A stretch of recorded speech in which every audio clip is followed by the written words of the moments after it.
But what we recognize is not everyone's fortunate enough to be able to afford that couple $1,000 trip to New York City or to London to see Wimbledon.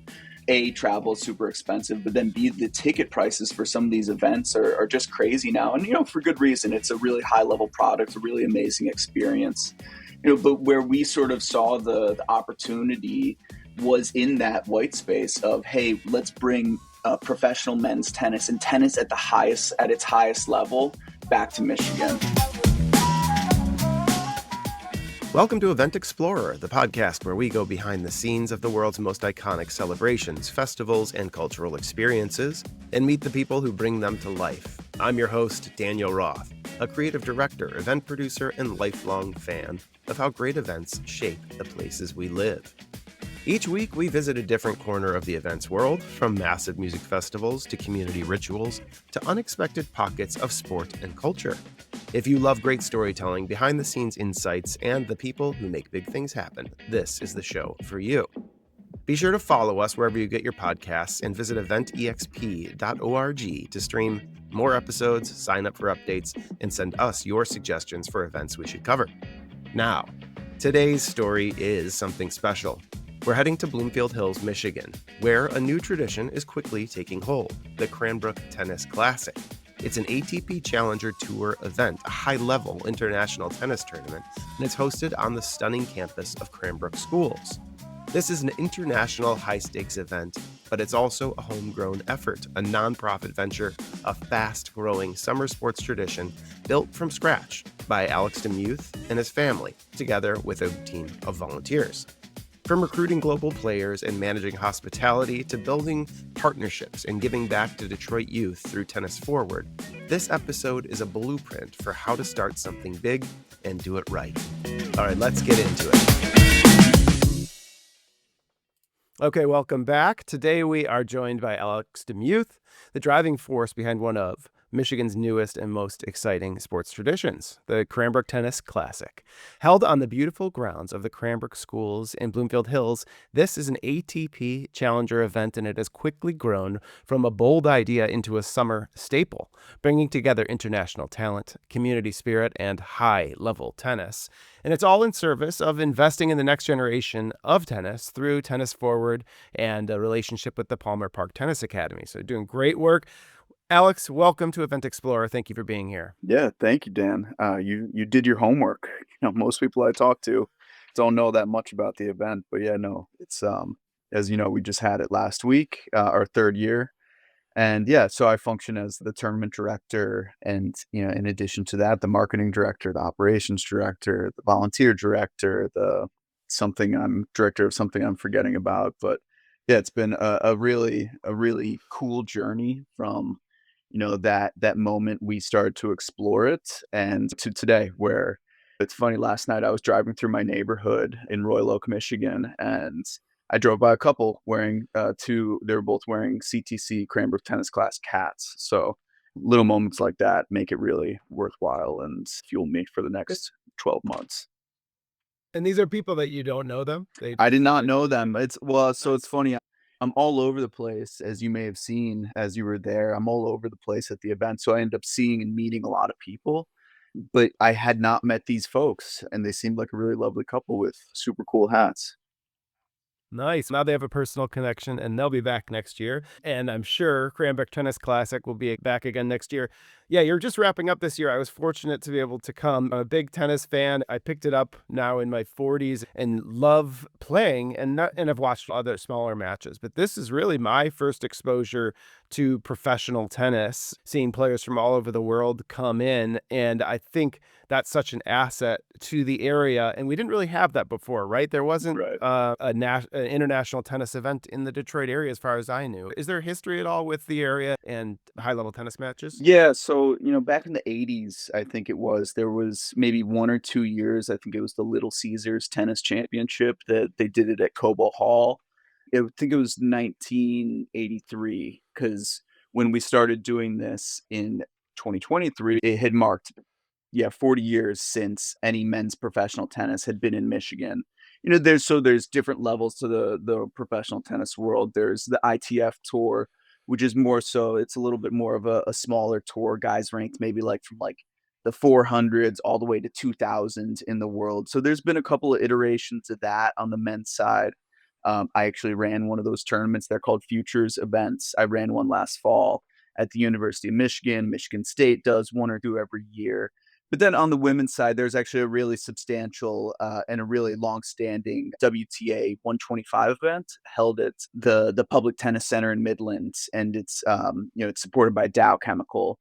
So that's a really long-standing tradition up there. But as far as Southeast Michigan goes, and for the greater state of Michigan, there wasn't very much men's tennis at the highest levels, and I think exposure to professional tennis was sort of the genesis of the event and like sort of the idea that we had at the beginning. We recognize that so in the professional tennis world, again, there's obviously the US Open, the Grand Slams, there's the ATP tour level events. So there was just a tournament in Washington, DC last week. There's these tournaments all over the world every week, and it happens to be a very big one and a very really great tournament in Cincinnati as well every year called the Cincinnati Open. It's been around for probably 120 years now. But what we recognize is not everyone's fortunate enough to be able to afford that couple $1,000 trip to New York City or to London to see Wimbledon. A, travel is super expensive, but then B, the ticket prices for some of these events are just crazy now. And, for good reason. It's a really high level product, a really amazing experience. But where we sort of saw the opportunity was in that white space of, hey, let's bring professional men's tennis and tennis at its highest level back to Michigan. And that's sort of where we started and how we started building it. Awesome. Awesome. So you mentioned these different levels of tournaments. There's the futures event. I imagine that may be a younger class or a kind of people on their way up. Yours is ATP Challenger event. And then there's kind of the ATP, the Wimbledon level and things like that. But explain to me a little bit about just from an events perspective or the tournament level and touring perspective, like how does a career as a tennis professional kind of look at these different stages? Yeah, so the way the easiest way to explain it, and especially if you're privy to American sports, I guess, even soccer or football in England and Europe, Mhm. so the Challenger Tour could be viewed as AAA baseball, AHL hockey, in Italy, Series B soccer, in England, I can't remember the champions or the League One, whatever it is, the league down, the step down from the Premier League.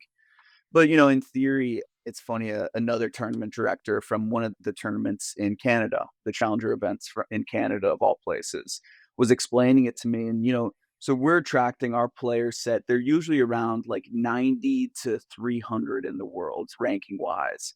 And when you think about it, you start to look at the lineups of, NBA teams, NFL teams. There's thousands of guys on these rosters. But what he said to me is like, hey, look at an NHL team. There's four lines of forwards and three lines of defensemen, five guys on the ice at all times, plus the goalie. And what we're attracting is, those middle of the tier sort of second line guys, really great second line players.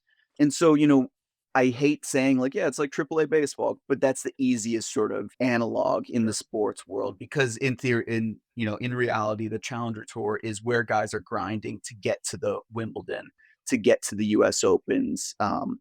But what's cool is a lot of our players, they actually end up playing that. A guy we had Chris Eubanks this year. He had just made the Wimbledon quarterfinals a year or two ago. Hyun Chung lost in the first round of our tournament, but was a semifinalist at the Australian Open a few years ago. So lots of really cool, guys who are trying to get back into their groove and get back to that top level, that upper echelon of tennis. But also young guys like who we saw in our final, Mark Lahal versus Andres Martin, two guys who are young and trying to crack that top 100, trying to get into the Grand Slams and trying to really cement themselves at the top of the tennis world.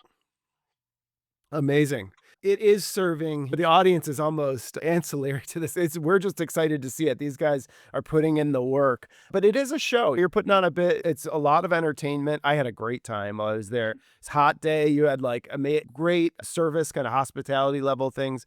When you were starting out, was it always were you always kinda looking at Cranbrook for this location, or how did you find that was, like, the best location to host this? Yeah, so Cranbrook, really amazing campus, educational community. So, not just a K through 12 school, it's a boarding school, it's a MFA program, there's the art museum, the science museum.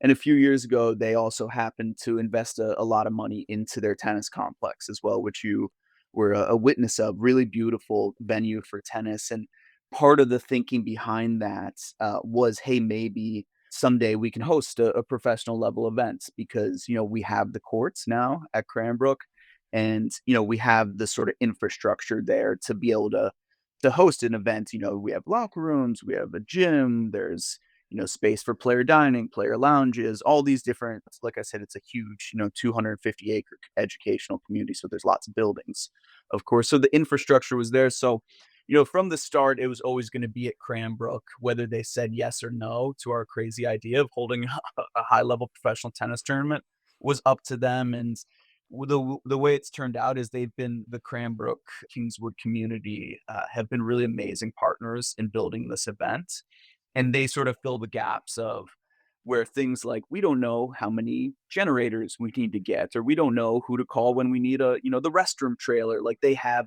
their event staff there. We tap into them and partner with them to sort of fill those gaps that, hey, we know how to, attract really high level players. We know how to we know how to market the event. We know how to get the word out there. But the Cranbrook team has been, like I said, really helpful in partnering there and making a really first class event and one of the top rated events on the tour as well.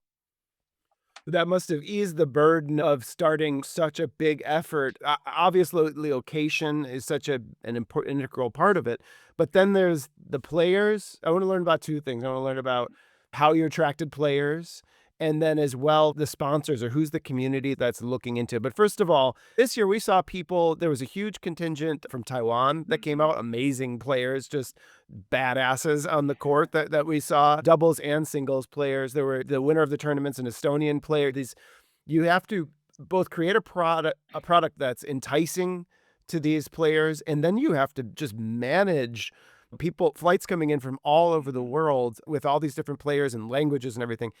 To first year, how did you put the word out? How did you attract these players? How did you make this something that they had to come to? So fortunately, the ATP Tour, they offer a series of tournaments every week for these players to play, and we just so happened to get a really good date on the calendar. The first 2 years of the event, we always coincided with the first week of Wimbledon. So basically, all the guys who would lose in qualifying at Wimbledon the week before, theoretically, they could come to our tournament to play the next week if they didn't want to hang around London without getting a paycheck. Right. So the timing of the event that the ATP gave us and the USTA as well, the USTA is the governing body of tennis in America, and also a really amazing partner in helping us create the event and sort of they've helped guide us in a sense. So, like I said, the timing was there, so the tournament was there. Whether it was gonna be a good tournament, a bad tournament, the players had no idea, and I honestly had no idea either. So, a lot of players, they sort of took a risk or they saw, "Hey, it could be a good tournament for me to play. It's on hard courts." It's in America right before, like, the big American hard court swing starts that leads up to the US Open. So, like I said, the timing, the location, made it an attractive event from the start. But then what has really set us apart is the hospitality and the experience that we've created for the players. So what we've been able to do, and we've been rated as high as the third best challenger in the world. Our first year of the event, 2023, we were the third best challenger in the world. There's 220 of these events around the world in places like Lake Como, Saint Tropez, beautiful, lovely, lovely places. But what we've done is we've invested in the player's experience. And what that comes down to is the food and the hotel. So we get them really good food. We work with a really amazing catering company that actually the US Open uses for all of their catering for the players. And then we work with a really nice hotel to house all the players for the, week and a half that they're in town. So, what we've really found is, focusing on those two things really works for us. Of course, we give them a nice gift. We always give them a cool custom hoodie that players always really appreciate, little things like that. But From the start, like I said, it's funny. We invested a lot in the player experience, and my father and I run the tournament with my father. I can't remember if I mentioned that. So we've had the good fortune of being around professional tennis at the really high levels and sort of like the back end of it as well. So like behind the scenes in the players' lounges, in the locker rooms, helping coach players or sort of just being around players as friends and people in tennis industry as well. So we only knew what we knew, right? And we knew what the experience was like at the US Open, at the French Open, at the Australian Open. So we were sort of like, okay, well, I guess we can do that. And so, like I said, investing in the player experience has really made it a huge success with them. And now, as we keep growing, we're trying to invest in, the volunteer experience is a really big deal for us as well. We're trying to keep attracting really high level and really committed volunteers as well who you'd never really realize it, but those are the folks who really make the tournament run and sort of give us the ability to go out and recruit new sponsors, talk to new players and help them like try and pull in better players, get a TV network deal, a media deal for us. So and then things like the fan experience as well are gonna be areas that we're gonna be looking at, but, from day 1, I will admit we had some semblance of an idea of what to do. The ATP Challenger Tour, they have a 80-page rule book that we read front to back, and a lot of people will ask me, it's like, "Well, how did you do so well the first year?" It's like and I always tell people, "We read the rule book, right?" We read the rule book, we read the guidelines, and we stuck to them because we didn't know any better. And what you'll see is a lot of the tournaments around the world, especially at this level, they're trying to make a quick buck. And what we're doing is, we're set up as a 501(c)(3). We're trying to give back to the community. We don't make any money off of this. It's out of passion. It's out of love for the game. It's out of love for the community. And so by investing in the player experience, in the fan experience, in the volunteer experience, we've been able to really create, like you said, something that's turning into a bit of a tradition in the Mhm. Detroit sporting community. Yeah, tell me a little bit about that, about those partners, Tennis Forward and the Palmer Park folks. Was that just a natural fit from the beginning? Is that something that you set out to make sure that it involved from day one? Yeah, so we had previously been connected, my family and myself. I coached at Palmer Park for a long time, and Palmer Park Tennis Academy is a really, really lovely and a really amazing and inspiring community tennis program. Obviously, in Palmer Park, which is a neighborhood in Detroit, and a really nice park, right off Woodward there between I think 7 and 8 mile, 6 and 7 mile. I can't remember exactly where but and it's run by a woman named Leonora King, who I think back in the 2010s started this tennis academy, and she started the tennis academy when the Palmer Park tennis courts, there were cracks everywhere, there were weeds growing through those cracks. It looked like what, a normal person or maybe not a normal person, it looked like what a person not from Detroit would expect a Detroit tennis court to look like, Sure. if you know what I mean. But what she was able to do, she was able to start attracting people to come play, kids to come play, and then she was able to get the support of I believe, the Wilson Foundation to redo those courts. And since then, she's been able to turn it into a real tennis academy that's starting to churn out kids who are quite good tennis players and could be on a track to go play college tennis and things like that. So we had previously been working with her. I think she's the aunt of one of my good friends who coached me and coaches all my little brothers in tennis. So we had met her, we had been a part of the academy in some different ways. Me myself coaching, my dad, my father sort of advising them on how to grow and whatnot. And so when we started this, we wanted to make Tennis Forward, which is the 501(c)(3) that operates the Cranbrook Tennis Classic. And so my father and I are the two members of that charity. Plus, I think my stepmom is technically on it, but so it's us, and from the start, we knew this wasn't going to be something we were going to try and make money off of. Like I said, it's about the community, Mhm. and we wanted to have an angle, and we wanted to have a direct beneficiary of this because we've been so inspired by the Palmer Park Tennis Academy, and specifically the founder and the director of it, Coach Lee, who's a really amazing and a really amazing person.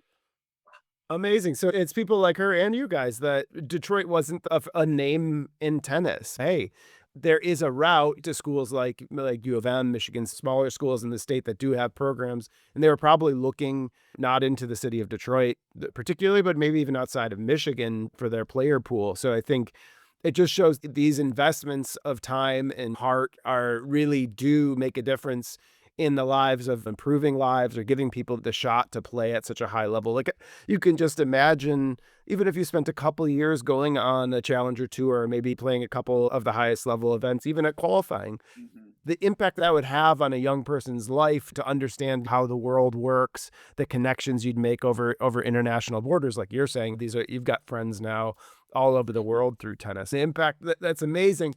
We attract players from literally all over the world. Our champions from Estonia. We had a bunch of guys from Taiwan, China, Japan, all over Europe, South America. But some of these players, they may be a little bit newer to the Challenger Tour, or they may have been playing sort of the pro circuits in the Asian region. So they're not necessarily like super exposed to different cultures just yet. Yeah, I think that's really remarkable. People from smaller countries or something, tennis can be made in.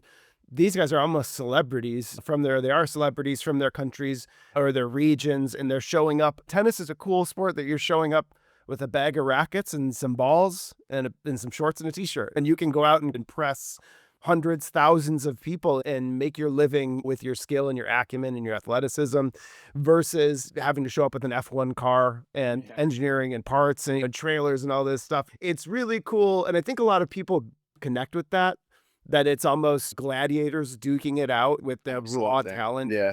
on the court. Being able to see that in person, you watch it on TV and the people almost seem kind of superhuman, Mhm. or there's no way you don't feel as connected to it. But being able to see it in person, it's just it's like super entertaining. Like these guys, you can see the effort. You see the sweat flying off them. They've got to run to the sideline to wipe their Yep. doused. They're drenched in sweat, so they got to wipe all this off and get back to it. And then also there's the sense of understanding kind of the work that goes into it and behind the scenes as well. I think for what you're doing, that really you give a respect to it once you see it in person in these matches. So it's super entertaining, but also like you realize that you're seeing sport at its highest level.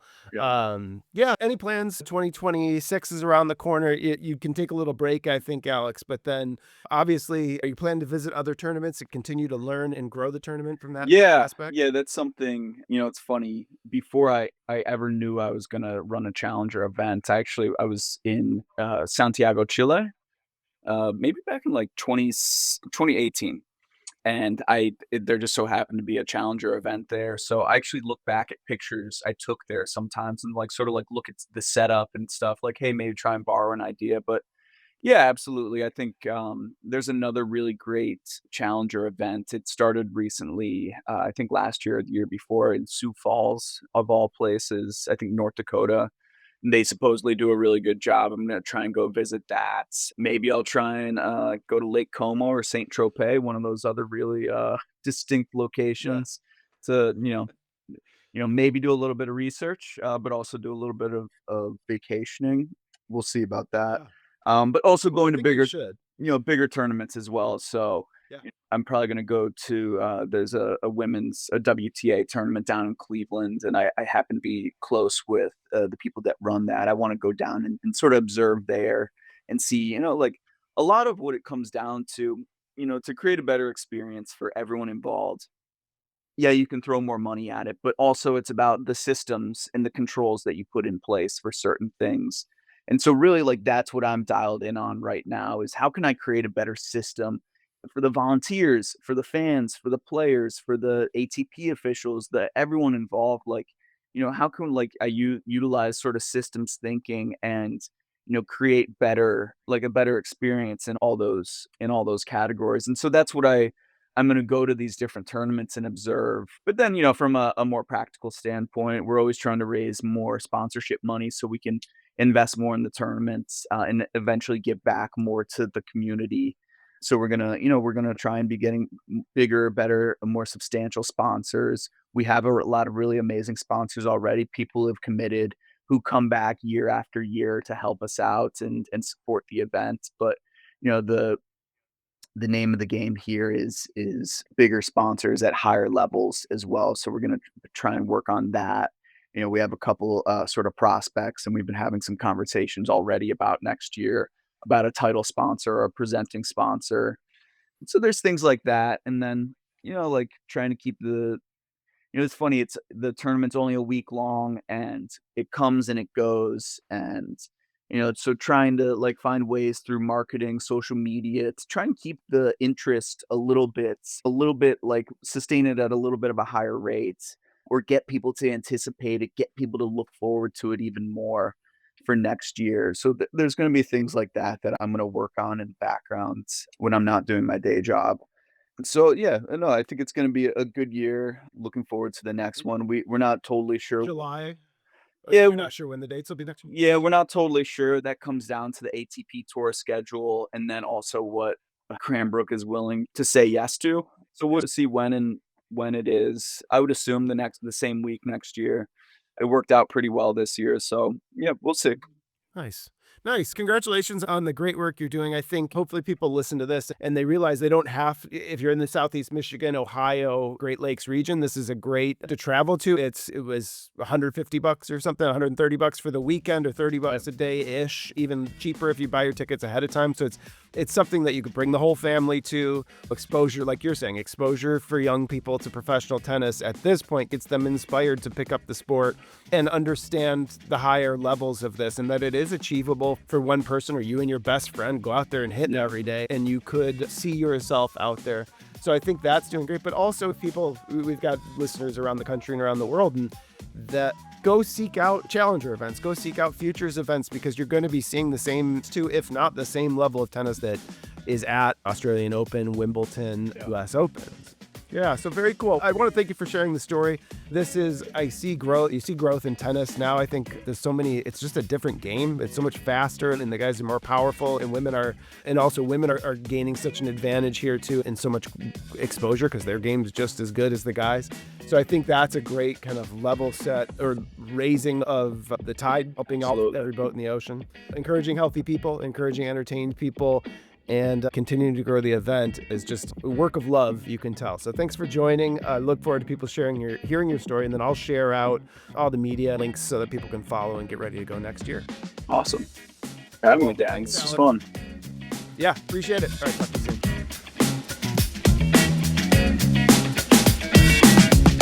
Thanks again to Alex Demuth for sharing the story of Cranbrook Tennis Classic, a tournament that's growing fast, giving back, and bringing world-class tennis to Southeast Michigan. Whether you're in Detroit or halfway around the world, events like this prove that great sport doesn't have to come with sky-high ticket prices or a major stadium. Sometimes the future of tennis starts on courts of a historic school with a vision and a lot of heart. Thanks again to Alex and his family for putting this great event on. Now, if you enjoyed this episode, make sure to follow Event Explorer wherever you get your podcasts. Leave us a review and share the show with a fellow fan of sport, travel, or storytelling. Until next time, I'm Daniel Roth. Happy exploring.